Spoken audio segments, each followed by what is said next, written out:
Jewellery Hanamkonda ప్రారంభోత్సవ offer flat 20% VA December 14 నుండి 22 వరకు. నమస్కారం, వెల్కమ్ టు ఐ డ్రీమ్. ధర్మ మార్గం విత్ విజిత కార్యక్రమానికి స్వాగతం.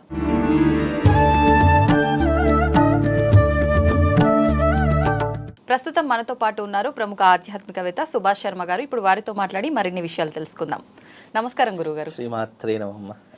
గురుగారు, ఏకాదశి నిజంగా ఏకాదశి అనేది చాలా ప్రత్యేకమైనదని చెప్పి మనకు ప్రతి నెలలో కూడా వచ్చే ఏకాదశికి ఉపవాసం కనుక ఉంటే చాలా మంచి ఫలితాలు పొందుతామని చెప్పి చెప్తూ ఉంటారు. ఆరోగ్యపరంగా కూడా ఈ ఏకాదశి ఉపవాసం చాలా మంచిదని చెప్పి మన పురాతన కాలం నుంచి కూడా పెద్దవాళ్ళు చెప్తూనే ఉంటారు. ముఖ్యంగా ప్రతి నెలలో వచ్చే ఏకాదశితో పాటు ఒక్కొక్క ఏకాదశికి ఒక్కొక్క పేరుతో మనం పిలుచుకుంటూ ఉంటాం.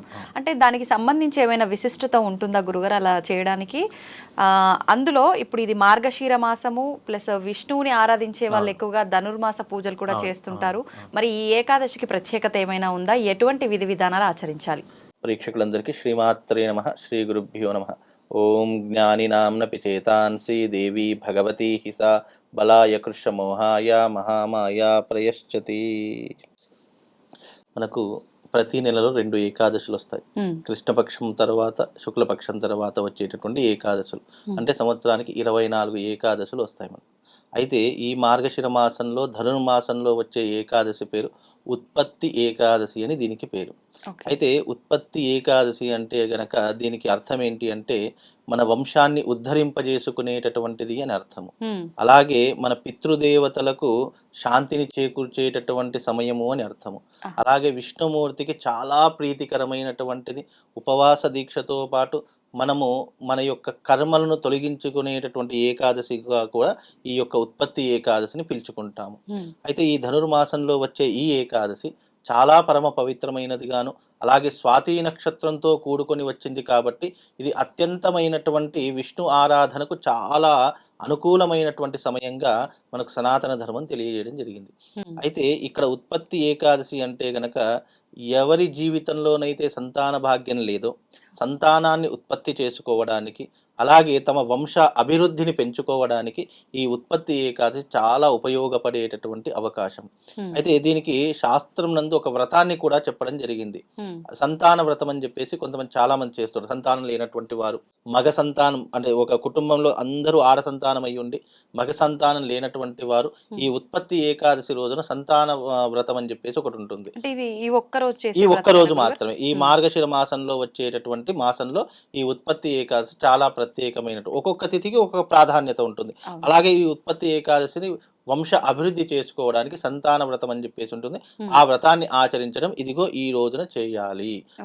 ఈ రోజున చేస్తే గనక తప్పకుండా వాళ్ళ యొక్క వంశాన్ని ఉద్ధరింపజేసుకోవడానికి ఒక మగ సంతానం కలుగుతుంది అని శాస్త్రవచనం. ఇది ఇప్పటి ఉన్నటువంటి విషయం కాదు. సనాతన ధర్మంలో వేదములు, శాస్త్రములు, ఋషులు ఎంతో మంది ఆచరించినటువంటి వ్రతమే ఈ సంతాన వ్రతము.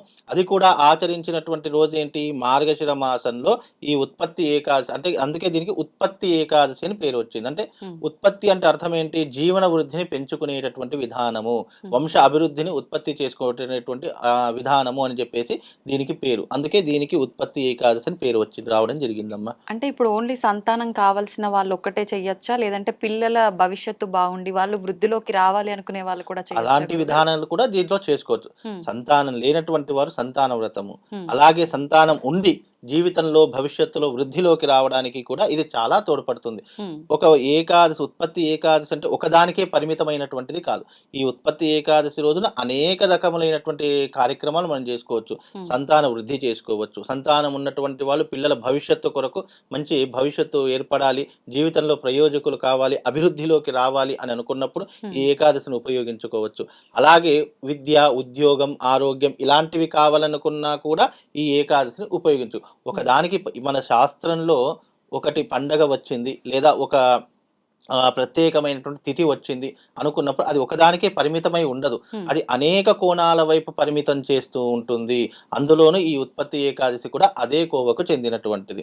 కనుక సంతానం లేనటువంటి వారు, సంతానం ఉన్నటువంటి వారు, విద్య, ఉద్యోగం, ఆరోగ్యము కూడా ఇందులో ప్రధానమైనటువంటి అంశాలుగా చెప్పడం జరిగింది.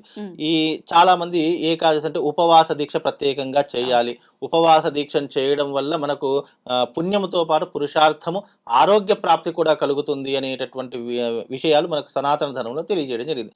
అంటే ఈ యొక్క ఏకాదశి మనము ఎవరికైనా ఏదైనా మంచి చెప్పాము అని అనుకోండి, ఆ మనిషి వినొచ్చు, వినకపోవచ్చు, కానీ దానికి ఒక కథను జోడించో, లేదు దానికి ఏదైనా అనుసరించి అనే పురాణాలలో కానీ లేదా కొన్ని కథల ఆధారంగా చెప్తే గనక ఇలా చేశారు కదా, ఆయన చేశారు కాబట్టి నేను చేస్తే కూడా నాకు ఏదైనా ఫలితం రావచ్చు అనేటటువంటి ఒక నమ్మకంతో చేశారు. అందుకే వేదమునందు, పురాణములందు అన్నీ కూడా సారాంశాలు కానీ, కథలు కానివ్వండి, చరిత్ర కానివ్వండి, ఈ యొక్క జరిగినటువంటి అంశాలు కానీ, ఇవన్నీ కూడా ఎందుకు ఉన్నాయి అని అంటే గనక దీని ఆధారంగా ఈ తిథి ఏర్పడింది, దీని ఆధారంగా ఇదిగో ఈ నక్షత్రం ఏర్పడింది, ఇదిగో ఈ దేవతలు ఇలా చేశారు కాబట్టి మనకు పండగలు వచ్చాయి. ఇప్పుడు హోలీ పండగ ద్వాపర యుగంలో శ్రీకృష్ణుడు నరకాసురుడు సంహరించిన కారణంగా హోలీ జరుపుకుంటాము అని చెప్పేసి, అలాగే దసరా రోజున రావణ సంహారం జరుగుతుంది అంటే దసరా రోజున శ్రీరాముడు రావణ్ణి సంహరించాడు కాబట్టి మనం విజయదశమి జరుపుకుంటామని కొన్ని కథలలో చెప్పడం. అంటే ఇలా కథలు ఎందుకు వచ్చాయి, ఆయా సందర్భాలలో, ఆయా యుగాలలో దేవతలు ప్రత్యేకంగా ఈ రకమైన లోక కళ్యాణాన్ని వినియోగించుకున్నారు కాబట్టి మనకు కొన్ని రకాలైనటువంటి చరిత్ర ఆధారంగా ఇలాంటి ఏకాదశులు అనేటటువంటి రావు. విష్ణుమూర్తికి ఏకాదశి అంటే పరమ పవిత్రమైనటువంటిది, విష్ణుమూర్తిని ఆరాధించడానికి ఒక రోజు కావాలి అని అనుకుంటే అది ఏకాదశి. ఇప్పుడు శివుడికి సోమవారం ఎలాగో, శివుడికి ఆర్ద్రా నక్షత్రం ఎలాగో, అలాగే విష్ణుమూర్తికి ఏకాదశి అలా ముక్కోటి ఏకాదశిని పిలుస్తాము. అలాగే మామూలు ఏకాదశి, దీంట్లో అనేక ఏకాదశులు ఉన్నాయి, అందులో ఈ ఉత్పత్తి ఏకాదశి ఒకటి.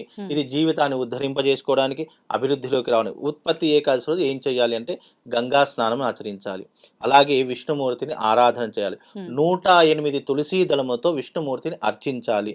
అలాగే లేదు ఎలా అర్చించాలి అంటే ఏం లేదంటే సింపుల్, ఒక విష్ణుమూర్తి ఫోటో, లేదంటే ఒక నారాయణుడి యొక్క ఫోటో, లేదా ఒక కృష్ణుడి యొక్క ఫోటో, విష్ణుమూర్తి యొక్క అవతారాల్లో ఏదైనా సరే, ప్రతిదీ విష్ణుమూర్తి అణువణువు విష్ణుమూర్తి ఉన్నాడు, విష్ణుమూర్తికి సంబంధించిన ఒక ఫోటో పెట్టుకొని చక్కగా దాని ముందర కూర్చొని దీపాలు వెలిగించి విష్ణవే నమః, జిష్ణవే నమః, మహావిష్ణవే నమః, ఓం కృష్ణాయ నమః, గోవిందాయ నమః, అలా స్వామి వారి యొక్క నామాలు చెప్పుకుంటూ 108 తులసీ దళాలు సమర్పించడం ద్వారా మనము చేసుకున్నటువంటి పాపములన్నీ కూడా తొలగిపోతాయని ధర్మశాస్త్రం. ఇప్పుడు ఈ పూజా విధానం అంతా మార్నింగ్ సమయంలోనే చేయాలా గురుగారు? ఏదైనా కూడా దీనికి 2 సమయాలమ్మా. అంటే చాలా మందికి ఉదయకాలం కుదరనప్పుడు 2 కాలాలు భగవంతుడు మనకు కేటాయించాడు. ఒకటి మనకు బ్రాహ్మీ ముహూర్తం అని, రెండవది ప్రదోషకాల ముహూర్తం అని. ఈ 2 ముహూర్తాలు మనిషి జీవితాన్ని మార్చేటటువంటి అత్యంతమైనటువంటి శక్తివంతమైనటువంటి ముహూర్తాలు.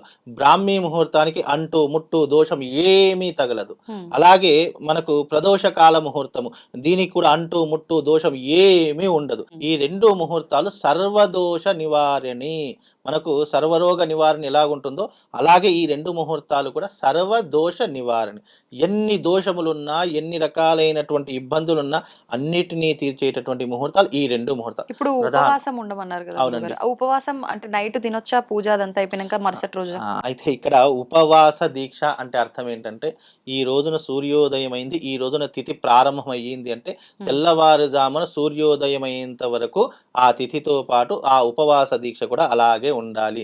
మనం ఏం చేస్తున్నామంటే ఇంగ్లీష్ క్యాలెండర్ ఆధారంగా డేట్ మారిపోయింది కదా, రోజు మారిపోయింది కదా, ఉపవాసం దీక్షను వదిలేసి మనం ఇక 3 పూటలా తినేటటువంటి అన్నం 12 దాటిందంటే ఒక్క పూటలో తినేస్తూ ఉంటాము.